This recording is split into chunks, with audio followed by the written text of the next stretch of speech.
Kabla tunaanza na Nairobi City, vita kule Mombasa tuko liti, Kisumu na Bungoma hadi Thika, popote pale tumekamatika.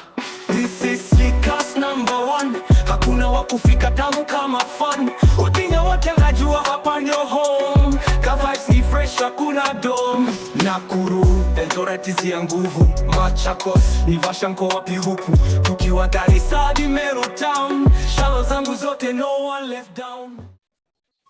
Some of the Jembe stick welding goons have been interviewed by Citizen TV and they confirmed they were hired. Ujona ukavida na wanasema wajalipwa. After kunyorosha hivyo vyote.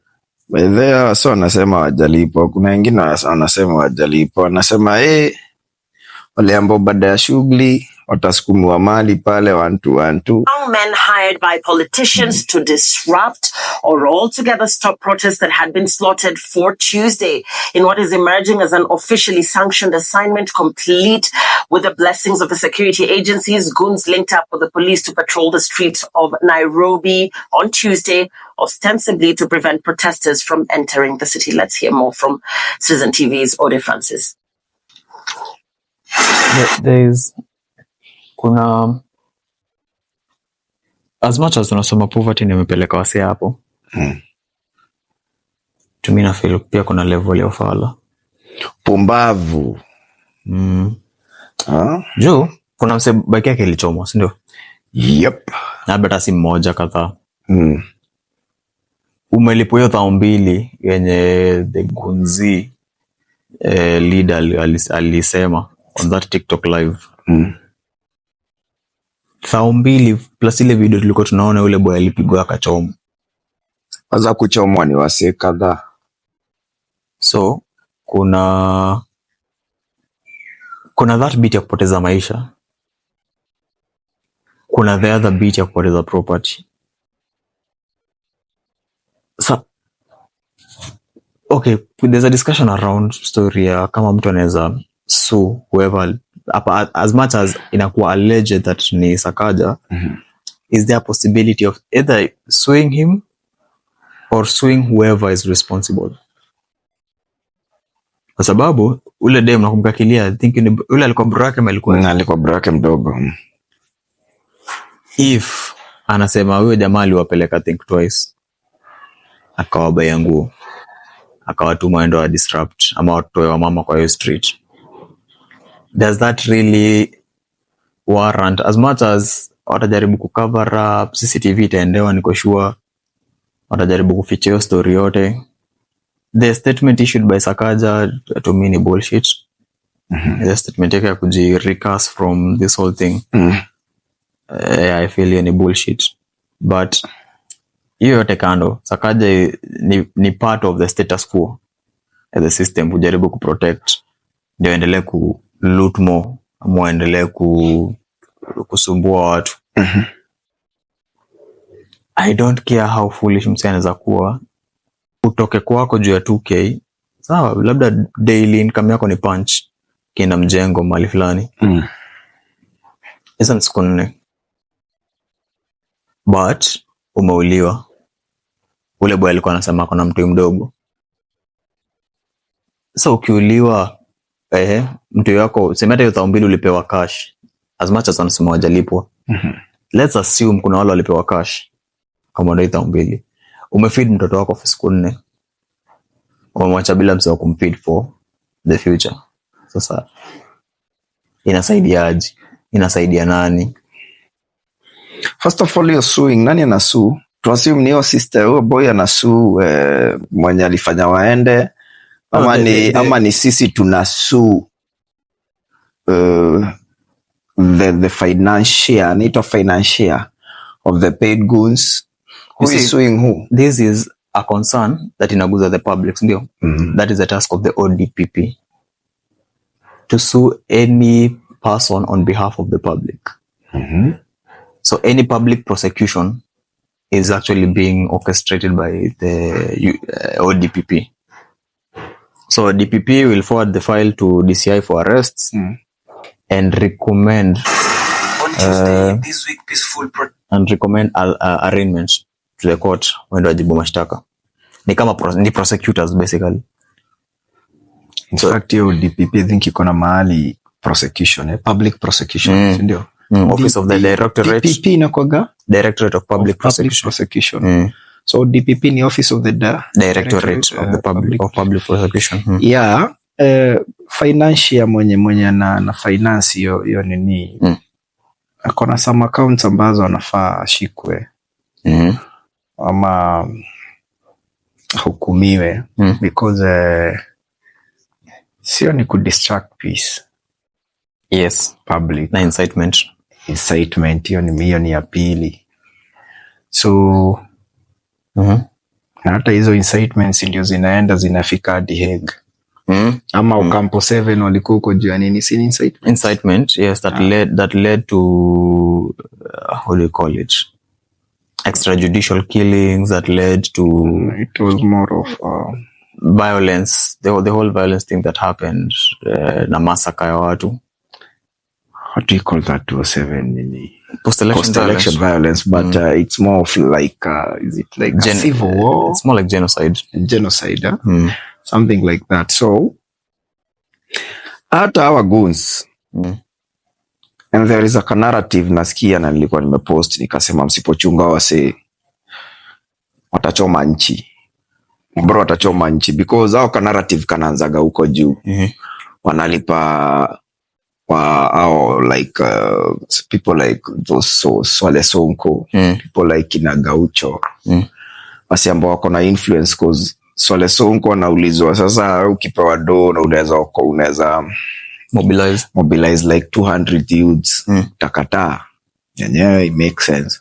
Now mobilization ni kwangu hata ina shida, but the narrative behind it ndio niko na shida nayo, because this guy, was it Gaucho? Nitakutafutia wakavida. The guy is like, ile maandamano imekuwa past. I don't want to be tribal, but most of it ilikuwa ya Raila Odinga. But saying Raila Odinga si kukuwa tribal. That's just... No, okay. Wase wake mob they are Luos. Yes, you understand? Yes, okay. Na mobilization mob ilikuwa Luos. So there was this narrative of the business community. Wale wase walikuwa natokea Nairobi na Marungu. The same thing we are seeing. You understand? And they were guarding their businesses because of kila Monday maandamano. You remember those era, that era of Monday. Hakuna biashara inaendelea. So those guys walikuwa wanatokea, but they were not funded. I don't know. I was not that old. Sikuwa tina that big understanding. Mi hata sikuwa nafuata politics hiyo time. Ni vile siku hizi usipopiga siasa itakupiga. So you have to know what is happening in this country. You understand? So wako nako ka narrative. So Gaucho was like, sisi tukiuliwa kama Wajaluo, na anaieka hivyo. Leave alone me at being sensitive on this tribalism matter. Yeye anaieka hivyo. Sisi Wajaluo tukiuliwa, na hiyo business community mnasema kwani sisi saa yetu ya business community imefika bla bla bla. You see that stupid narrative. So wameanza one, tribalism, that wakiuliwa hakuna mtu aliongea. Two, wanataka kusema business community was Kikuyu based. Unaona? So it is not their time to do whatever he's saying they are doing. But however they are doing it is very wrong. Because this is purely goon. Watu wameenda wamenunuliwa jembe pale Kamukonji, wameletewa jembe pale roundabout ya kwenda State House, wameamiwa to the teeth. Wako na manyaunyo. You understand? And now they don't have a goal. Umeambiwa ndani mvuruge. You don't have a goal. You know the business community ilikuwa inalinda. In fact walikuwa wanasimama kwa maduka hivyo. Nyinyi just protest, tusiguze duka yangu. But these guys unaona wao ndio wanaiba. Kaile shop ile electronic laptops. They actually ni pain manze. So imagine umse wako ameinsure hiyo duka. Which is in most cases in Nairobi. Just imagine hapo most insurances don't really cover you for riots. Ajayo. Riot cover is an extra cover hata kwa magari. When we get to elections, most insurance companies hufanya hivyo. Unasikia mtu anasema kuna comprehensive cover. But it's not comprehensive. It covers from vitu kama theft, accident, na natural causes, yeah? Natural causes hapana. So you see like tukiingia rainy season ka Kenya vile tulikuwa na floods. For example, maji ingie kwa hiyo duka ya laptops. So inakuanga hiyo situation ya floods, insurance inakuja na special package where you pay something extra kidogo and then they cover pia natural disasters. So insurance inaga story ya natural calamities and disasters. Ziko, but it's a special package. So wase wengi wako like, bona nilipia juu most comprehensive covers, wale watu wengi nakutanga wanalipa yearly. Anamaliza hiyo story. Wale wakulipa monthly si wengi. Wenye wako na comprehensive. Okay, ndio tusideviate hiyo story. So una imagine wa msee wako na insurance. Ama hiyo insurance haikavi story ya riots. Just imagine. You understand? Duka lapi zimeenda, masimu zimeenda. And then a certain cop enye sijui what is happening in Kenya by the way. Bro, mnasemaje si goons ambao wanaprotectiwa na karao na ni state goons na karao na unamsea ameshika lapi. Ameiba. Yes. Unashuka Land Rover. Unakimbia unaenda unachukua lapi. You confiscate the laptops. You leave the thief. And unasema you have secured it. So, what is happening in Kenya by the way? As you're stating, it's a state of anarchy. Huh? As much as tunasema police wako involved, because niliona tweet ya Esther Passaris akiambia wase stop spreading rumors na propaganda. Nikisema the police was stealing laptops. I was saying the police confiscated laptops from people who were trying to steal the laptops. Akasema whoever kona shop yake ililutiwa, the laptops are at Central Police. Okay, so that thing too, yeah? Yes. And I think they did that will only realize the media has captured. By the way, wangekarzai wangekuwa na because at that moment YouTube, we have a clear image of huyo karao mwenye laptop na ule karao alikuwa pale ndani akimpatilishia ndio huyo jamaa pande gari. So aka realize kimeumana. Hatuwezi fanya vile tulikuwa tunataka. Yeah, true. There is that. And remember last year during the riots, na mkole makarao alikuwa mbeba TV. Watu akisema the police rescued the TV from the protesters. Mwenye TV hajaiona mpaka leo. Si labda TV yenyewe ndio ilijisecure ikaenda kwa mgongo. Unajua siku hizi vitu zina happen to Kenya. Labda TV ndio ilipanda mgongo ya karao. Bas. Kwa rescued. So you understand? So ito tu narrative bro. Na tuchunge sana by the way, tusichome hii Kenya. Tuchunge sana juu penye tunaelekea bro hizo narrative. Kindly my youth msibuy hizo shit. Don't buy it. Wasijaribu juu bro.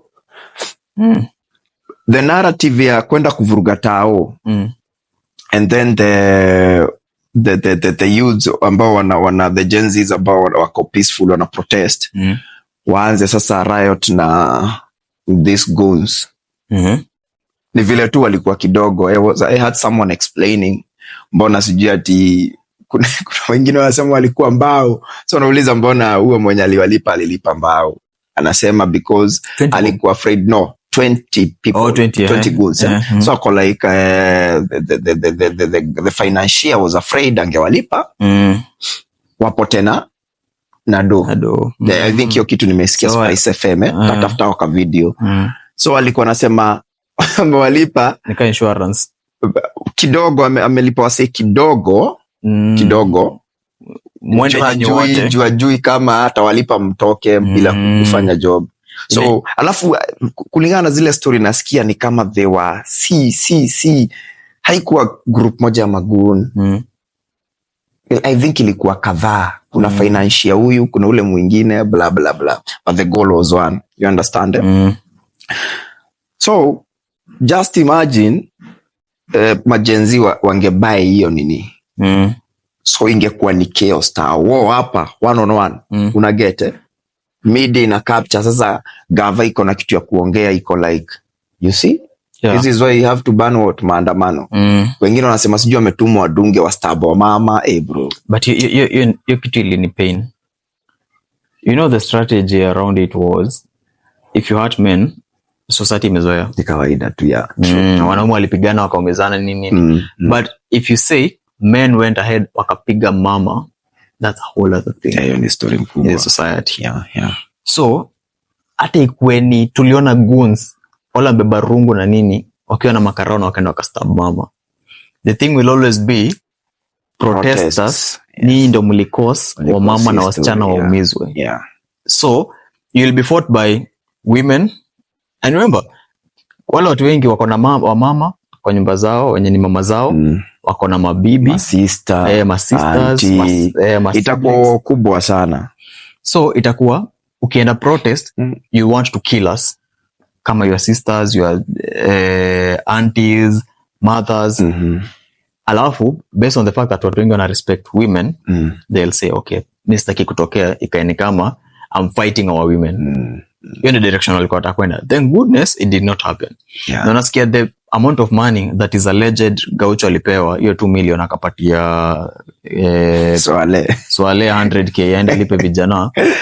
Kwa hiyo pesa they were to buy pangas, daggers, rungu na nyaunyo. So alibuy rungu na nyaunyo pekee. He did not buy daggers na pangas. Allegedly vile wanasema alikuwa buy. But if wange manage kubuy, there would have been a lot of bloodshed tao. Wale mademu liona already wakiibiwa pass, kwa ule demu alikuwa amejikunja kwa kona na pass yake, wewe angestabiwa. Na ule mzae mwenye alikuwa na resist pia. Yangeenda. Hanifa. Huyo pia. So, let's say ni kimiujiza hawakupatiwa hiyo funding ya kubuy hizo vitu na Gaucho. Bila ya kwa alleged. So, tumcongratulate hapa. No. Kuna congratulate mtu hapa. Ali prevent unknowingly. No, but akamatwe bana. That is participating in unlawful assembly, I was say. Yeah. So, na arming ya civilians. Kwanza hiyo arming ya civilians, bro. And it's a sad case that the IG of police gave out a statement saying that we are sad to see that police officers were escorting goons. Who are these officers? Hawana jina. We have cameras that captured number plate ya gari and police station. Na sura some of these officers. You want to tell me if I pick you ulionekana kwa camera clearly ni wewe.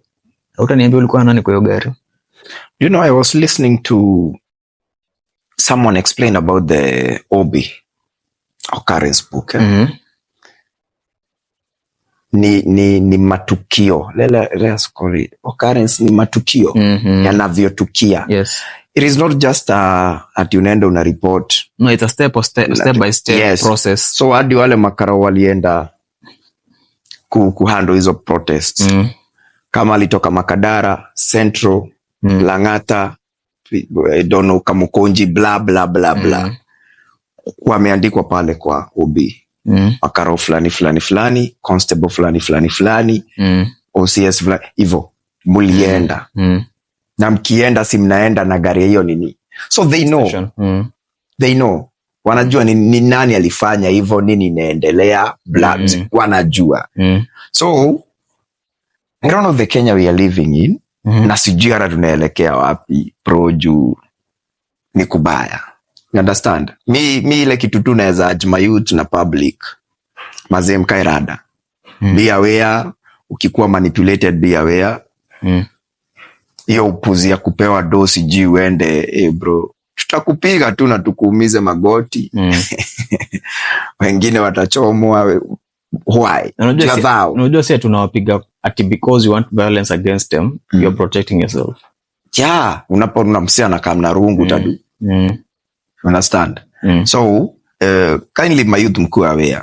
Na tumebakisha miaka 2 pia tuende election. Those narrative tulitoka kitambo saa ya Kibaki. We had 10 very good years za uhuru. Za freedom.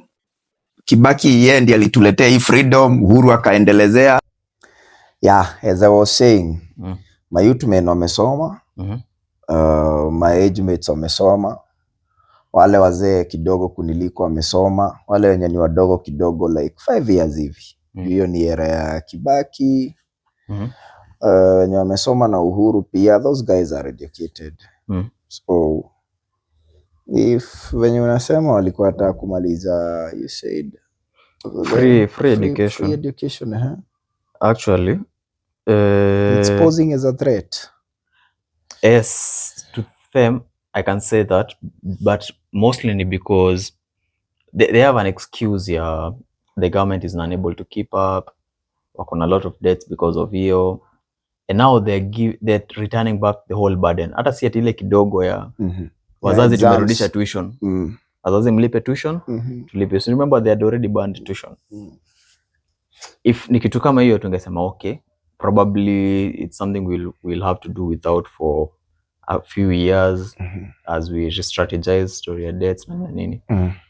But you can't really say that tuna strategize story debts tukatoa the entire funding ya free education. And remember, CBC is extremely expensive compared to yetu. True. So you introduce an expensive curriculum, of which mi sina shida nayo. Curriculum iko sawa, ina focus na strength ya mtoi na mali anaweza kuwa perfect at really good curriculum which imekuwa employed across East Africa hata saizi. So far most countries in East Africa zimeanza kuenroll CBC.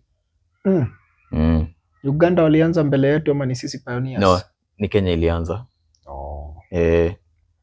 So Tanzania watawezana nayo? Ameanza sinasikia East Africa yote kwanza saizi. You know, like in Uganda wale watu walifanya almost the same 844 na sisi tulifanya. They can't speak Swahili. Kenya tunaweza, Tanzania tunaweza, Uganda hawezi. Hiyo ni topic for another day. Me I think hapo Museveni alimess. Yes. Actually saizi based on the agreement yenye iko within the East African community, ni kila country iko imeweza kulearn English and Kiswahili for ease of trade na communication across the board. Yeah, because I feel like Ugandans wanakoga so left out. Hiyo generation yenye umesema hiyo 844 because kina Chameleon were able to speak Swahili. In fact Chameleon alikuwa na konka huku na Kiswahili. Yes, Chameleon amerecord a lot of tracks huku. So the problem hata si the curriculum itself. The problem sasa at this point in the government, because parents walikuwa willing to take up charge yao na the responsibility ya kujaribu kufund some of these things. Mtoi anatumwa nyumbani ndio ulete jogoo. Sasa mzazi umetoka job, umetoka asoli yako, hata sala yako hiyo day labda ifiki obea hiyo jogoo. Mtoto ametumwa nenda lete jogoo. Lazima ufikirie vile atapata hiyo jogoo apeleke shule. Hiyo si school fees, hiyo ni project. Na wanaweza kuwa na project ya such extent kama 3. So mkitoa hiyo funding already mess up the country as it is, na education system as it is itakuwa messed up vibaya sana. So by doing so, Gen Alpha, remember, for me nasemanga Gen Alpha are extremely intelligent kutuliko. Yeah bro, kuna TikTok, kuna these technology devices, kuna access to social media. Sasa nasikia kuna tab zao. Yes. Mtoi ako 3 years ako na tab yake, 2 years ashaanza kufamiliarize hizo vitu zote, you know. Sasa hii hata sijui nani watakuwa wanafunzwa sijui computer packages. Are they still being done?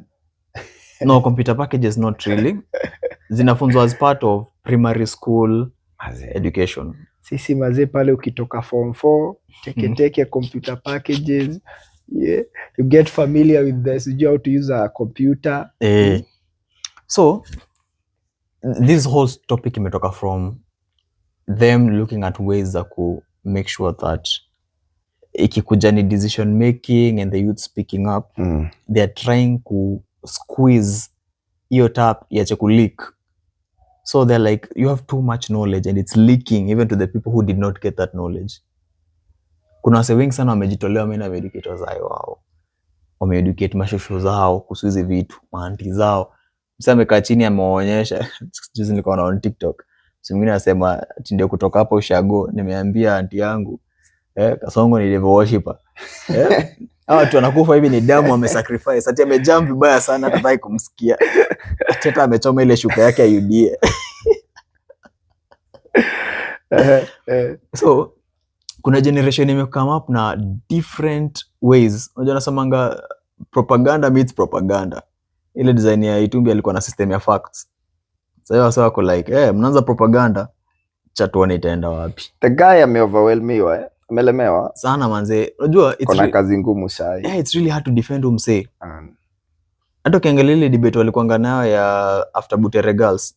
Ile walikuanga Citizen akina Njugush. Uliona hata time iliisha akiambiwa manze, you have seen how hard it is to defend Igava. You try mpaka unaambiwa say on behalf of serikali naomba msamaha. Vile watu hiyo walifanywa vibaya haifai kukua hivyo. And remember, wale wase wenye walitia gas watu wa nasari wa ile nasari ilikuwa wanataka kugrab land huko ilikuwa inaitwaje? I can't really recall, but I remember that scenario. Yes, ile nasari watu hiyo walitoka wakichant. Maji mnapigwa tu itia gas nasari. But seriously, to deviate kidogo, those Butere Girls wako form 2, form 3. Form 4 maybe. Atama form 1. It was last year ama ilikuwa this year? Last year. No, this year. Ilikuwa this year. Yeah, this year. So tunaongea story ya 2025. 2 years to elections. 2025 kuna maform 4 watatoka. 2026 ambao unawategemewa kuvotia. 2026 same thing. 2027 na by the way, okay, tutarudi hapo kwa 2027 because of AFCON and elections. So hizo ni miaka 2 wasi wametoka. Na kuna wengine pia wanakoga na ID wakiwa chuo. Hata tutaongelelea hao. So there is TikTok, there is Twitter, currently X. Kuna WhatsApp. Sahi hadi kuna sahi nimejoin nini za the mainstream media wako na magroup huko. Wanaziita groups ama communities.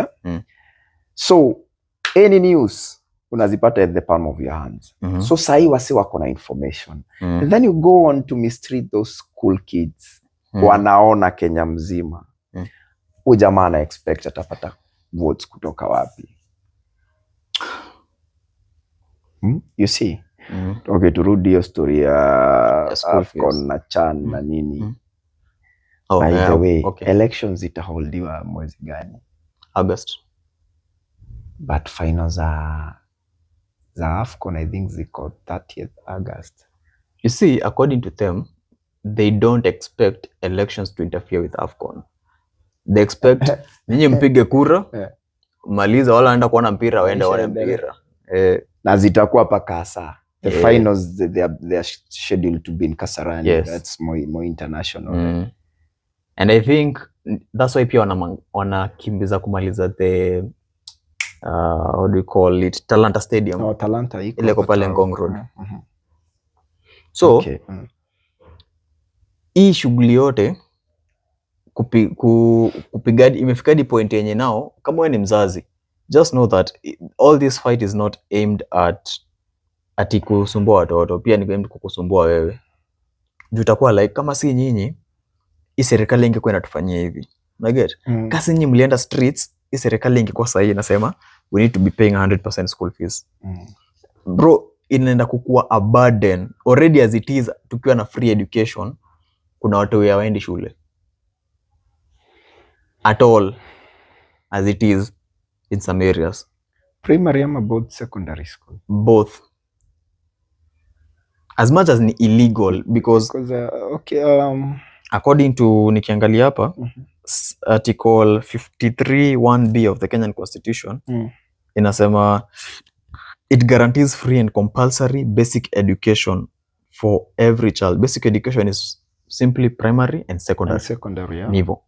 Mzazi, it's up to you. By the time unamaliza secondary, you are 18. Yeah, because I remember there was a time nikiwa shule unasikia, you know, okay, fees inaendelea ikiongezeka kulingana na the level of school umeenda. Yes. We have the day schools, district schools. Okay, day and then kuna boarding.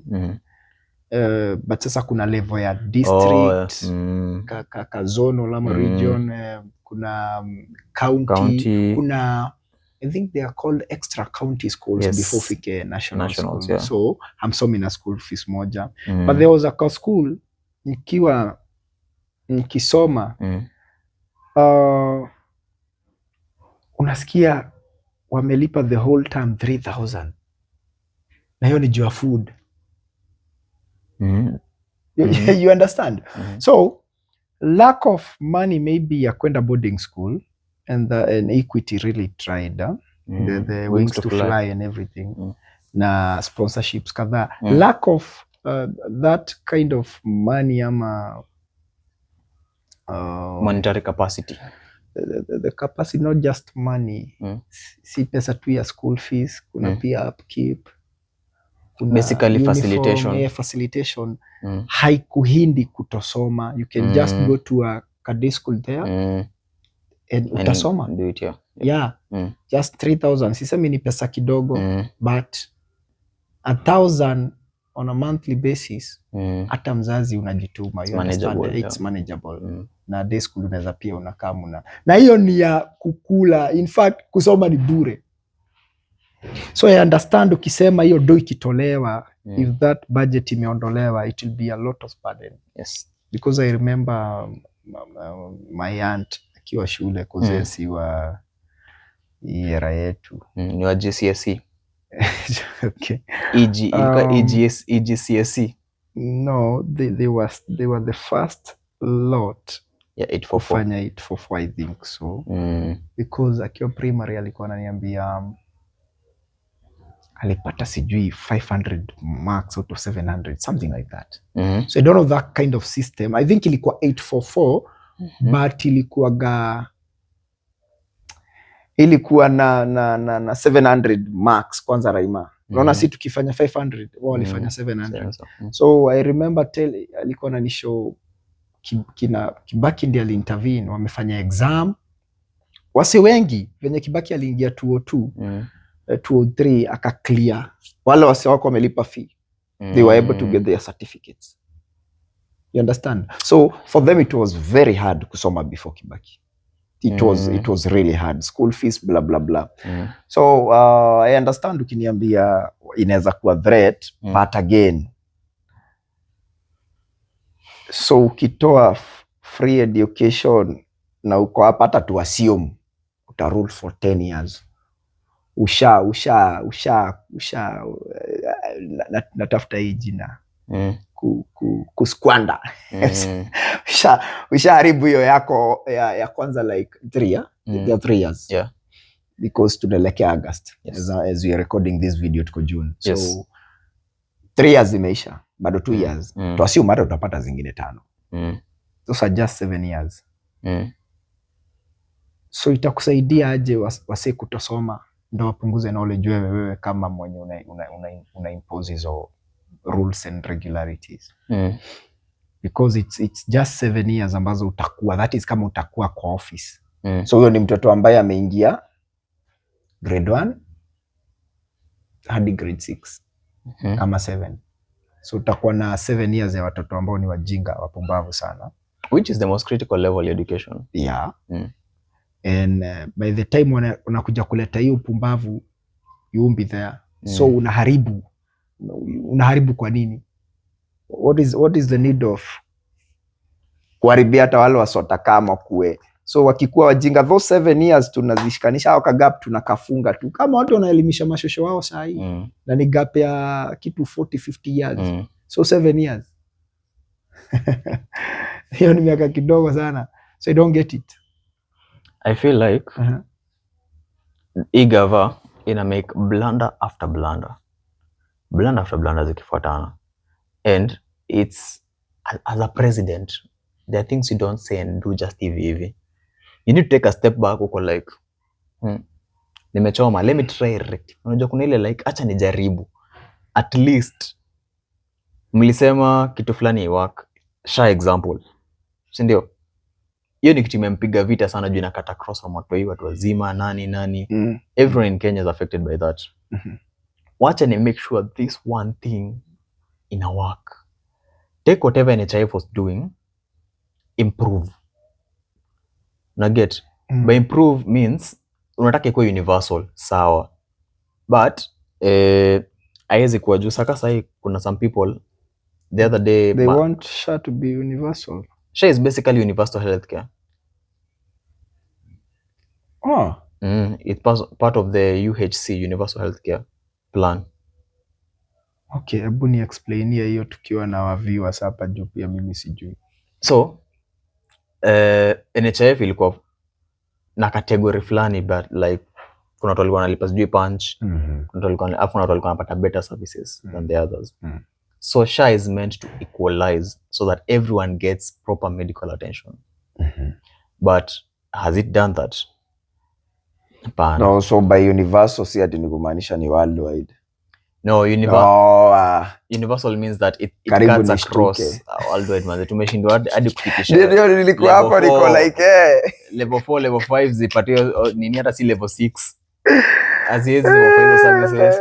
Nilikuwa like ukiwa Rwanda unaweza kuja Kenya. Target yao ni ikuwe hiyo design, but haiwezi saizi. So the only way to explain universal in this context ni to make sure that everyone gets healthcare. Na get as a Kenyan, ukiwa mahali wewe ni Mkenya, unalipa taxes na you pay for SHA, it should be able to cover you. Yeah. Umeenda hospitali mahali, it should be able to cover you. But does it really do that? No, sahi haifanyi. A good example ni the other day Madhe ameenda kupeleka the mother house, my grandmother. Alikuwa na NHIF. Apparently nothing was transferred. So lazima mchukulie, si tangu mse aingie NHIF for watu wengi imekuwa dormant for some time. So namba kwanza clear and then pay like 4K in advance. If you pay like 4K, now they'll give you a cover. Remember NHIF to some extent ilikuwa na cover hadi consultation fees za watu wengine. The only thing ido ili cover was punch. The entire medical expense, yeah, ilikuja around over 10K. But SHA iko like, manze, tunakufeel, tuko na wewe universal, hatukukwambia. Kila mtu, everyone gets some. Wewe unapata healthcare mzuri. So, shika hii punch. Sitakusaidia. Shika hii punch. And that was it. And remember umelipa 4K. Ndio muactivate SHA. That begs the question, as a president, yes, anasema watu wanamwambia you picked more than you can chew, you picked more than you can handle. It's true. You did pick more than you can handle. Si ati ni kuchochwa. I think to me is an issue of priorities. Like affordable housing, it's a good project. But was it the priority? No, it's part of the manifesto, yes. Yes, but was it the priority? Exactly, no. Mi sahi nikiweza ulizwa. Na hata the next gava itaingia. As we wind up. Hata the next gava itaingia. Pick the first year. Ya kupigana na kitu inaitwa corruption. Our biggest problem ni corruption. Mimi usitufanyie kitu, achana hizo manifesto zako, wewe achana nazo kabisa, lenga. Wewe umeingia tu hivi umepoa uswodi. Hiyo mwaka ya kwanza, pigana na corruption. Because a country is like a household ama a company. Hatuwezi kuwa tunaendelea kukopa deni. Just because we are chewing more than we can swallow. You understand? Yes. Na hata deni yenyewe inachukuliagwa juu ya development. Si mlipe, what do you call this? Si mlipe the civil servants. Kichukua deni ni ya development. So whatever you're collecting from your taxations and pay blah blah blah, KRA ile kitu inaokota inafaa kuwa inaweza kuwa ina run inchi smoothly without any borrowing. Na get I agree 100%. Because this is a household. For example, unalipa rent 20,000. an example, and you're earning 50 Gs. Unaona, lazima watoi waende chuo. You have to eat. Yes. Uko na raha zako pia wewe, lazima uende ukunywe kanuzi. You understand?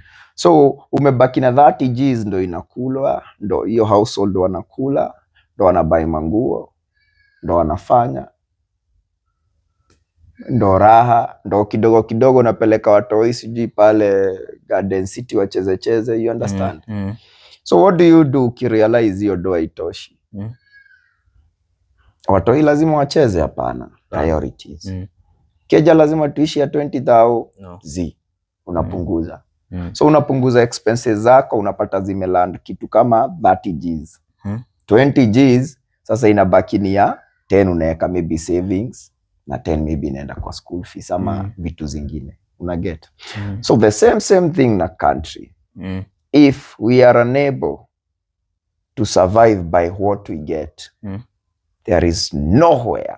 Hata mkuje mpige mdomo hapa, keka sijui mwizi, sijui muuaji, hakuna mahali tunaelekea. We are going nowhere. So it is high time wapigane na corruption. The next government yenye inakam corruption.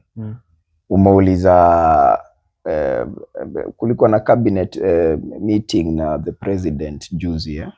Ilikuwa appraisal ya cabinet secretaries, basically performance review. It's a performance review, so they are asking why the unemployment nini imeshoot, blah blah blah. So nimesoma katiko hapo kanasema the president has redeemed himself. There is no redeeming yourself. Kuna redemption. There is no redemption. You understand? Umepewa job kwa kampuni. The first and the priority yako kwa hiyo job ni to do the best for that company. Whether utakuwa hapo miaka 4 ama 10. The second one ni kupewa mshahara, si unalipwa. Hata president analipwa. So go do the best for that company. If the best doesn't align with your motives, wewe ukiingia pale ulikuwa unafikiria sasa mimi naenda kujengea watu manyumba. Na the best thing you can do for that company is not building houses for them. Then do the best for the country. Bro, tuko kwa shit ingine sijui. Prioritizing too. That is what I can just say. Prioritizing. Tupigane na corruption kwanza. Tujue kwa nini gava inaunda budget ya 4.2 trillion na KRA inaokota 3.5. So hizi 0.7 trillion zinatoka wapi? That is 700 billion. 800 billion. 900 billion inatoka wapi? It's called budgeted corruption. No, as in like tutaitoa wapi? Juu iko deficit. Loan. So tutailipa lini loan kama kila budget? And remember, this 3 point something, it's not what KRA has really collected. It's what KRA foresees collecting. Remember, see inakoka foreseeing, si ati wako nayo. No. Uongo. So KRA works towards hitting that target. Remember KRA wekewa target. Have a very big problem. That's when nasikia saizi magari zinaenda kwa expensive import. Price ya magari inaenda kushoot na 16%. So itabidi tumenunua magari mzee kwa wenye walikuwa nazo kitambo. And remember, Kenya only allows importation ya magari ziko 8 years old into the country. And 8 years old, see 8 years from where it was bought. Ati uli nunua gari Japan. Manufacturing. Ati ili manufacturiwa 1998, umeinunua 7 years ago. Ati that's now it's the year of manufacture. Year of manufacture. Yes. Import. Yes. Bro, so unataka kusema saa hii Kenya gari ya 2015 haiwezi ingia. Year of manufacture. Yes. KRA and customs strictly allow and quality then KEBS strictly allow, and it's law. Kenya Bureau of Standards. Yes. Strictly allow 8 years as a cap. So ni 2016 kuendelea. Of which it's good, yes, tusikuwe a dumping site ya magari mzemze. Pia ni mbaya based on the fact that tunanunuanga magari second hand at the price of new. Kuna video, there's a video I'll show you ya a guy from Kenya. Is it from Kenya or Uganda? One of the two. Because price Uganda and Kenya is not that different. From Kenya and Uganda based on the accent, and then a guy from Dubai. Now they're comparing prices. Anaambua Toyota Fortuner 2022. Say price. Mkenya ako hapo $120,000. The guy from Dubai ako hapo $60,000. Amata 50. Lexus LX570 Mkenya $250,000. The Arabic guy $90,000. So unacheki, we are buying old cars at the price of new, and new cars at 3 times or sometimes even 4 times the price. And it's a messed up, it's a messed up system yenye tuko nayo hapa. So everyone anaenda kugonga na kugongana. Ai, hapa nje ni kongo, kila pande unaenda pewa dos. Blanda. And MPs wamejaribu kujiredeem na historia from the finance bill, ile story allowing KRA to access M-Pesa statements. Wamejaribu kujiredeem na hiyo after walitoa hiyo clause from the finance bill, wakapatia president, the rest was sent to as the finance bill 2020. Yeah, I saw that, yeah. Wamejaribu kujiredeem na hiyo, but there are so many other things you can do to save Kenyans. Anyway, there are so many things we can do, including reducing the number of advisors in the office of the president. Kuna so many shoddy deals inaendelea kwa gava. So many. Na zingine zimemulikwa na nani na what's her name? Auditor General. Auditor General has actually flagged hizi zote, akasema, you know, you guys, si walijitetea hadi na Hustler Fund. Unasema watu wamepotea na pesa na ije includiwa kwa imekuwa kama deficit. Yeah. But iko kwa pesa, kwa mifuko ya ase. So wako like, tuondolee wewe 8 billion bana. We live in a very crazy and messed up country. So guys, let us know what you think about this story. What's your sentiment about government expenditure, budgeting, and history yote ya budgeted corruption? Let us know what you think and how you feel about it, and how we can actually curb history yote. I know curbing corruption is one of those, but share your ideas. Yeah. Tunaanza na Nairobi City, Mvita kule Mombasa tuko liti, Kisumu na Bungoma hadi Thika, popote pale tumekamatika. This is Slickers #1, hakuna wakufika tamu kama fun. Udinga wote ngajua hapa ndio home, kavibes ni fresh hakuna dom. Nakuru, Eldoret ya nguvu, Machakos, Naivasha mko wapi huku, tukiwa Garissa hadi Meru town, shalo zangu zote no one left down.